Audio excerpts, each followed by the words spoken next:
orang nomor 2 DKI Jakarta.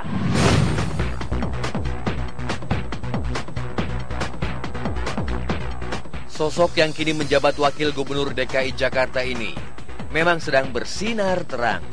Integritas Basuki Cahayapurnama dikukuhkan saat namanya muncul sebagai pemenang Bung Hatta Anti-Corruption Awards 2013. Mengaku sebagai putra daerah, namun tak surut langkah memberantas korupsi di ibu kota.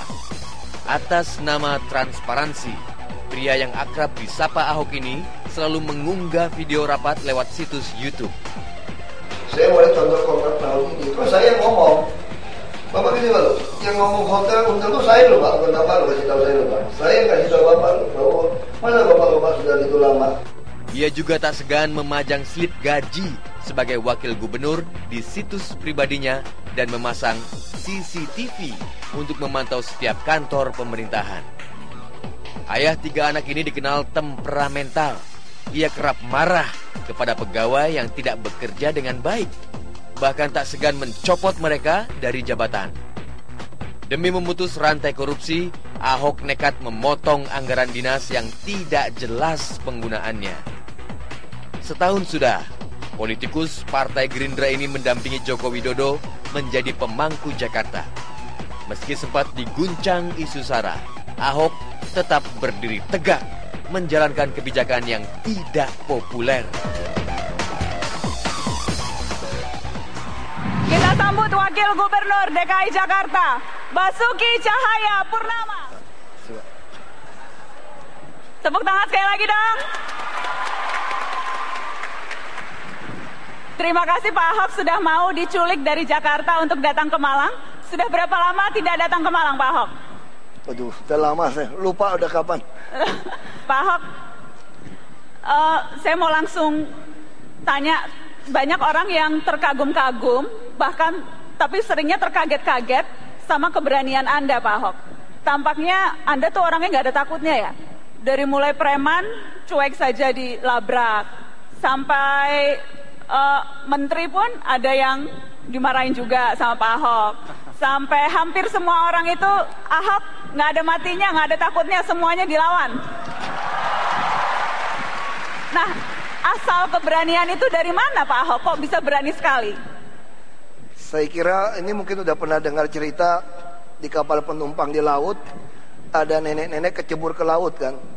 Lalu dilemparin anak buah kapal pelampung menolong nenek-nenek itu, tapi tidak bisa. Semua tidak ada yang mau terjun. Akhirnya ada satu anak muda yang nekat terjun menolong nenek ini. Baik begitu sampai ke atas, semua tepuk tangan, bilang anak muda berani, hebat. Sampai ke dek, anak muda tanya, siapa yang dorong saya jatuh tadi? Nah, jadi Pak Ahok nih anak muda tadi. Jadi sebetulnya nggak berani, tapi karena didorong. Jadi saya itu anak muda itu udah kecemplung, ya sudah menyelamatkan diri, sekalian menyelamatkan nenek-nenek lah kira-kira gitu.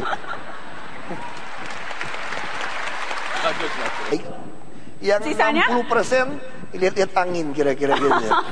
80% lihat angin. Jadi tergantung anginnya bertiup ke baik atau ke buruk. Lihat begitu siapa ya? yang mimpin. Kalau kepalanya lurus, bawahnya tidak berani, tidak lurus. Kuncinya di situkah Pak Mahfud? Kuncinya di situkah Anda sependapat dengan Pak Ahok bahwa semuanya, kalaupun kita berasumsikan rata-rata memang hanya melihat kemana angin berputar, karena itulah esensi pemimpin sesungguhnya? Ya, saya kira itu. Jadi begini, saya kira pertama kali ini saya dengar dari Pak Dahlan Iskan. Sebenarnya di Indonesia itu 10% baik, 10% jelek. Yang 80% itu lihat siapa yang menang. Oleh sebab itu kita harus berusaha memenangkan yang baik ini sehingga yang ini ikut ke sini. Nah, saya setuju itu. Nah, itu sebabnya ketika saya memimpin MK pertama kali, saya pegang sekjen. Sekjen ada 3 hal yang saya minta Anda perhatikan, di luar itu terserah Anda. 1, Anda adalah anak buah saya, bukan anak buah istri saya. Itu saya katakan begitu. Karena di berbagai instansi itu istri pejabat itu sering ikut-ikut, dan itu yang sering merusak kantor itu. Sering lebih berkuasa. Sering lebih berkuasa dari suami. 1, Anda anak buah saya. Oleh sebab itu tidak boleh Anda mendengar perintah dari siapapun selain saya. Yang kedua, Anda tidak boleh mencarikan saya uang untuk keperluan apapun. Kalau saya perlu uang, saya cari sendiri. Apalagi Anda sampai merekayasa anggaran macam-macam karena hanya akan melayani saya. Yang ketiga, Anda harus menjadi contoh yang baik. Gitu aja. Sesudah itu, saya kira birokrasi di MK relatif lebih mudah karena di sana kan hanya 250 orang pegawai sehingga lebih mudah dikendalikan. Ya. Tapi saya juga dulu pernah memimpin birokrasi yang besar ketika saya menjadi Menteri Pertahanan. Saya katakan begitu, Bapak, saya tahu di sini banyak proyek besar. Saya tidak akan ikut-ikut. Anda sudah tahu caranya, ada aturannya. Harus benar, tetapi begitu saya mendengar laporan yang tidak benar, Anda akan saya periksa dan saya akan membentuk tim pemeriksa.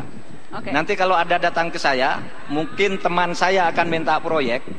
Saya ketik nota ke Anda, tolong kasih teman saya ini proyek. Tetapi sesudah surat saya sampai ke Anda jawab bahwa surat menteri pun di sini tidak berlaku.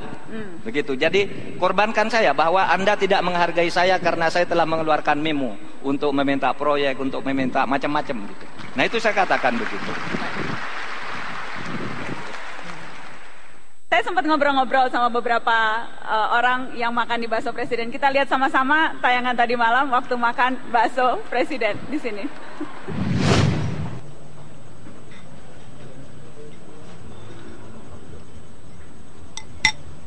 Mata Najwa ada di Malang dan akan on stage di Universitas Muhammadiyah Malang membawa 4 komandan koboi.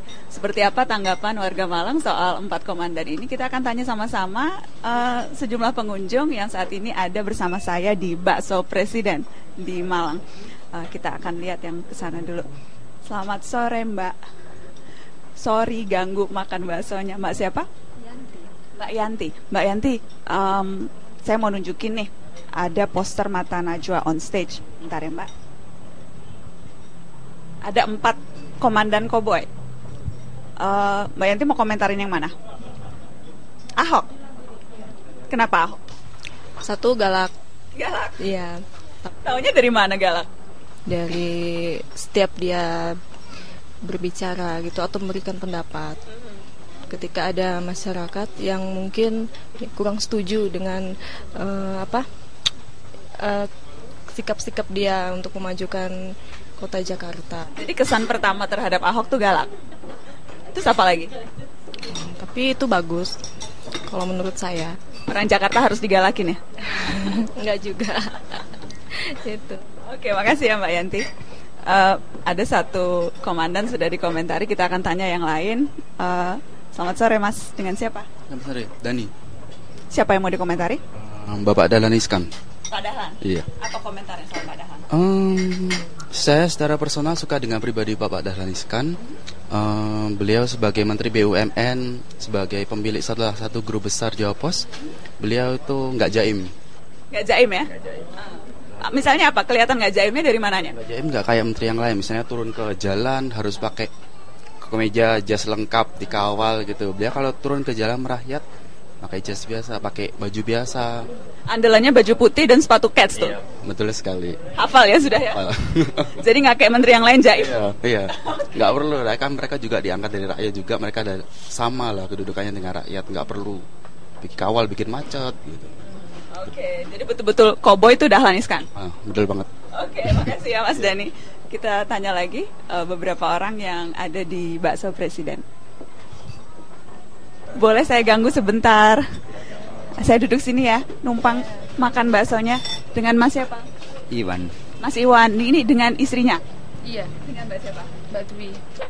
Tadi Ahok sudah dikomentari, Dahlan Iskan sudah dikomentari. Kalau Mas Iwan mau komentar siapa? Mahfud MD aja.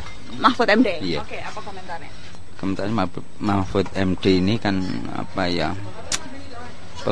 sosok pemimpin yang kredibel, yang anti korupsi, bahkan mungkin saja ya ini pejabat yang paling miskin kali. Pejabat paling miskin dibandingkan yang lain ya? Ya, soalnya kan tidak korupsi sama sekali nih. Oh, gitu. Bagus ya, perlu dicontoh lah untuk yang lain gitu. Karena integritasnya begitu ya, dilihat tidak pernah korupsi. Oke, baik. Kalau Mbak Dwi ya, Mbak Dwi mau komentari siapa? Ahok boleh. Ahok Ahok boleh. Kalau Ahok itu saya sukanya tegasnya, maksudnya peraturan itu adalah peraturan gitu. Terlebih lagi dia berangkatnya mungkin dari apa ya, dari swasta gitu. Sepertinya tuh masyarakat sekarang itu kalau untuk diajak tawar-menawar tentang peraturan kan semuanya punya kemauan gitu. Jadi lebih baiknya itu dikasih ketegasan begini, yang penting itu adalah untuk aturan, itu untuk kepentingan rakyat, ya sudah. Baik, terima kasih banyak. Silakan dilanjutkan. Ya, kalau saya sih dari dulu berpolitik, saya tidak peduli orang suka atau tidak suka. Saya cuma kadang kalau Anda tidak suka sama saya, ya jangan pilih saya lagi. Sederhana. Sesimpel itu. Iya. Ada yang marah-marah kan, saya kemarin datang marah-marah karena kita melakukan sesuatu yang tidak dia suka. Dia bilang, saya menyesal memilih Anda. Saya bilang, ya sudah, udah terlanjur, mau nyesal gimana lagi kan.